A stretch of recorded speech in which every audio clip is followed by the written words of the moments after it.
À l'époque, la guerre d'Algérie pouvait très difficilement être exposée dans les films pour la bonne raison que la censure veillait. Ce qui existait, c'était d'une part des films entre guillemets parallèles, clandestins, tournés de façon clandestine et montrés de façon clandestine, souvent des courts-métrages, et puis on commençait à pouvoir l'aborder, mais toujours de façon relativement indirecte dans les films. René a été une victime importante de la censure. Certains de ses films n'ont pas pu être montrés dans les grands festivals à la suite de l'intervention soit de tel ministère, soit de telle ambassade. Et au moment où il tourne Muriel, un de ses courts-métrages, Les statues meurent aussi, est toujours interdit parce qu'il abordait le colonialisme. C'est un film qui a été conçu pendant la guerre d'Algérie, mais qui est sorti une fois que celle-ci était terminée. Muriel est le troisième long métrage d'Alain Resnais, après Hiroshima, mon amour, et l'année dernière à Marienbad. Mais il ne faut pas vraiment le concevoir dans ce sens-là ou dans cet ordre-là, dans la mesure où Resnais toujours travaille avec plusieurs scénaristes en même temps. Donc Muriel s'est mise en place, mise en route en même temps que Marienbad. Resnais travaillait parallèlement avec plusieurs scénaristes, avec Rob Grier pour l'année dernière à Marienbad, avec Anne-Marie de Vilaine qui avait aussi avec lui un projet sur la guerre d'Algérie. Avec un autre scénariste, également sur la guerre d'Algérie, ou la guerre d'Algérie en tout cas y aurait pris une certaine part, et puis bien sûr avec Jean Quérol pour Muriel ou le temps d'un retour. Pour moi, c'est au fond une commode qui m'irait. Une commode de 1,20 m, pas plus. Je dois la placer entre des fenêtres. Si je ne trouve pas, j'achèterai une table suédoise en bois de teck. Je ne veux surtout pas vieillir mon appartement. Vous avez deux goûts à satisfaire, le mien et celui de mon époux. Vous voyez ce que je veux? Je compte sur vous. Et que la carcasse soit en bon état. Bonsoir. À un moment, Hélène s'exclame, mais au fond, c'est une histoire banale. Et bien entendu, l'art de Resnais, parfois, c'est de raconter une histoire banale par des moyens extrêmement complexes, raffinés, et j'ai envie de dire plutôt que Muriel est l'un des moins banals de ces films. J'ai vendu ma voiture à un ami.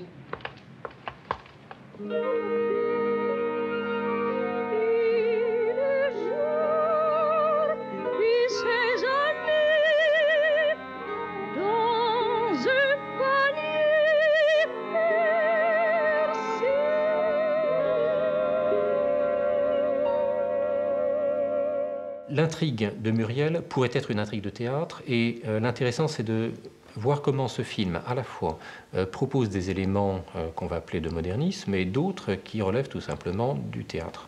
À un moment même, Resnais avait dit à quelqu'un qui lui avait posé des questions sur son film, Resnais avait répondu « J'aimerais bien que ce film ressemble à du musical ». Alors ça peut tout à fait étonner. J'ai plutôt lu des comparaisons avec le cubisme et d'autres formes d'art moderne, et vraiment il y a cette confrontation des deux. Le centre, s'il vous plaît. Mais vous y êtes? La plupart des films de Resnais ont une construction dramatique très, très complexe. Resnais aime bien alterner deux histoires ou trois histoires à l'intérieur d'un même film, ou bien alterner le présent et le passé ou le futur, ou bien le réel et l'imaginaire. Essayer de nous faire perdre pied, de faire en sorte que nous ne sachions jamais ni dans quelle temporalité nous sommes, ni dans quel degré, niveau de réalité nous sommes.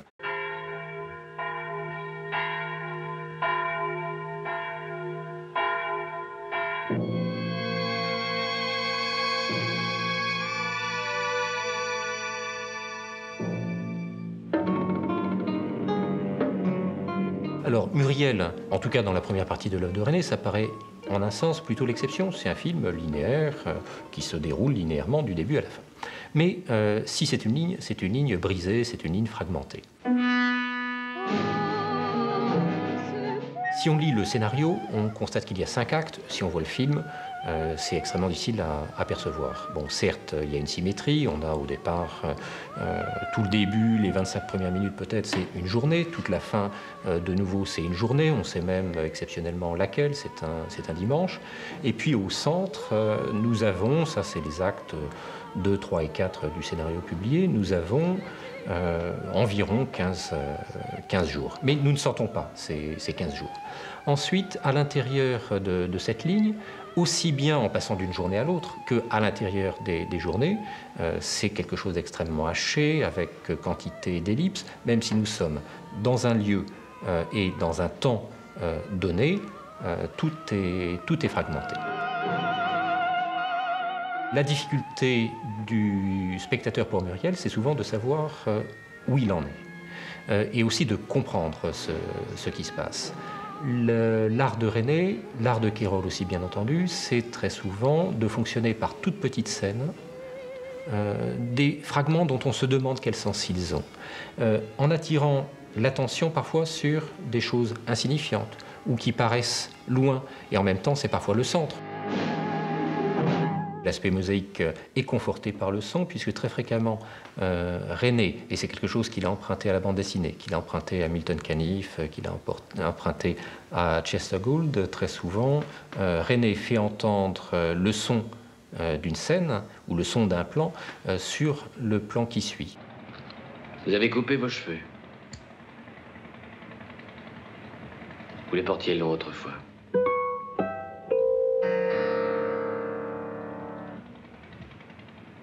Que voulez-vous boire? Un des grands principes de René, c'est d'alterner entre des principes d'identification à l'égard du personnage et de désolidarisation. Comment s'y prend-il ici pour nous avertir? C'est des petites ponctuations musicales.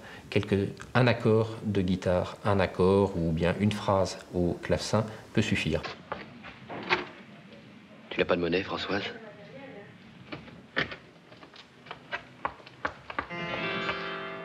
Laissez-moi faire.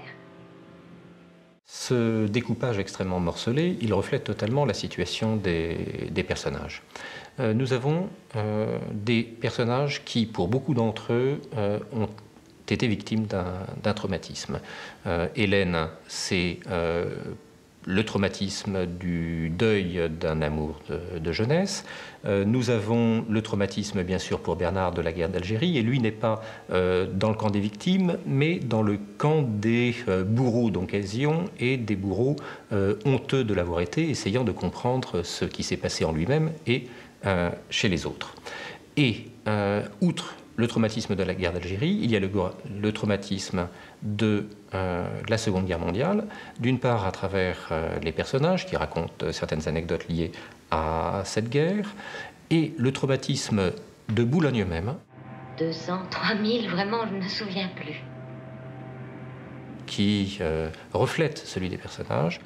Boulogne, cette ville changeante.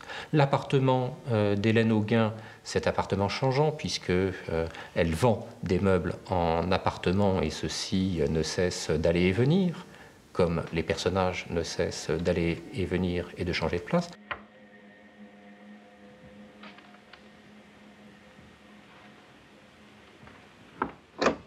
Donc Boulogne est peut-être l'appartement. D'une certaine façon, on pourrait les prendre comme une métaphore du cerveau. C'est le traumatisé qui constate qu'il ne sait plus comment est ordonné son cerveau.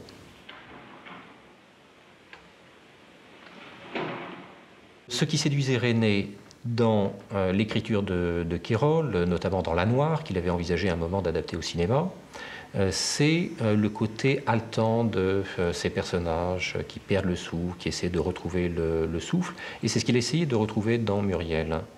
Donc cela se traduit sur le plan des personnages par des personnages qui ne cessent d'aller et venir, c'est très net dès le début.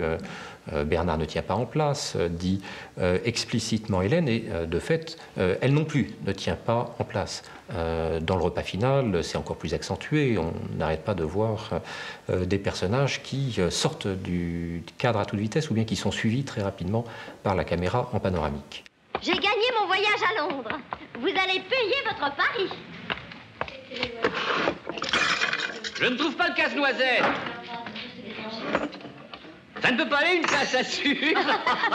La caméra ne bouge pas. Autant dans l'année dernière Marienbad et au-delà toute l'œuvre antérieure de René, qui était vraiment fondée sur le mouvement de la caméra. René était entre guillemets le roi du travelling, et notamment du travelling avant. Autant ici, le parti, c'est une caméra soit fixe, soit en réalité souvent mobile, mais ce n'est pas les caméras qui se déplacent, c'est l'axe, uniquement des panoramiques, et des panoramiques dont on n'est pas forcément conscient. Je pense au retour de la gare au début du film. Les personnages, là, avancent. D'abord, on les suit un peu isolément, un plan sur l'un, un plan sur l'autre. Oh, il pleut, j'ai reçu une goutte. Dans ce film, on sent peu, j'ai envie de dire, le groupe comme quelque chose d'homogène et de structuré. Un autre thème du film, c'est l'impossibilité de communiquer. Pour Kérol, c'est quelque chose fatalement de très important pour lui. Il a fallu qu'il communique son expérience des camps. Ici, c'est l'expérience de la guerre d'Algérie. Bernard fait partie des 25%, paraît-il, d'appelés rapatriés qui ne pouvaient pas dire un mot de ce qu'ils ont vécu là-bas. Tu veux raconter Muriel? Muriel, ça ne se raconte pas. Fous-moi la paix avec Muriel! En réalité, nous avons autant de personnages qui ont aussi ces difficultés, quelles que soient les raisons. Je n'invente pas, je vois encore cette lettre devant mes yeux. Nous n'allons pas passer toute notre journée à faire des mises au point. Enfin, c'est bien nous qui nous sommes aimés. J'ai envie de dire que le film, c'est un mélange de modernité absolue pour 1963 d'une part, avec un vrai fond de music-hall. Il y a bien du bonheur ici-bas, mais comme on ne s'en aperçoit pas, on préfère craindre l'avenir, regretter le passé et dire déjà, déjà, déjà. Cette chanson de 1928, c'est, a déclaré René un jour, longtemps après, sa chanson préférée ou l'une de ses chansons préférées, je ne sais plus. Toujours est-il qu'elle montre bien la théâtralité aussi profonde du film. Ce n'est pas pour rien non plus, à un moment, qu'une cliente d'Hélène l'aborde dans la rue et lui parle de cette petite table, tel autre meuble. C'est Madame Zambo qui l'a eu. Zambo, c'est le nom fétiche que le dramaturge Henri Bernstein, dont René a adapté la pièce de 1929, Mélo, c'est le nom que Bernstein donnait pour se porter chance à un personnage qu'on ne voyait pas dans chaque pièce, et c'est le nom que René, à partir de Muriel, a employé dans beaucoup de ses films. Muriel, c'est, disons, Bernstein plus Picasso. Personne n'avait connu cette femme avant. J'ai traversé le bureau où je travaillais, recouvert la machine à écrire. J'ai traversé la cour. On y voyait encore. Dans sa conférence de presse à la Mostra de Venise en 1963, René a défini son film comme enregistrant le malaise d'une civilisation dite du bonheur. Un nouveau monde se forme, mais les personnages en ont peur et ils ne savent pas y faire face. Nous assistons à une véritable imprégnation du monde. C'est Muriel elle-même qui nous a convoqués. Le film s'est développé comme une plante. Les personnages ont commencé à vivre un peu indépendamment de nous. Pensez à une lettre recueillie sur un buvard. Le film est ce buvard. Le miroir qui rétablit une éventuelle lecture, ce sera le public. Muriel est apparue au travers des taches d'encre. Il y a des gens qui prennent mieux les tâches que d'autres. Moi, par exemple. Au revoir.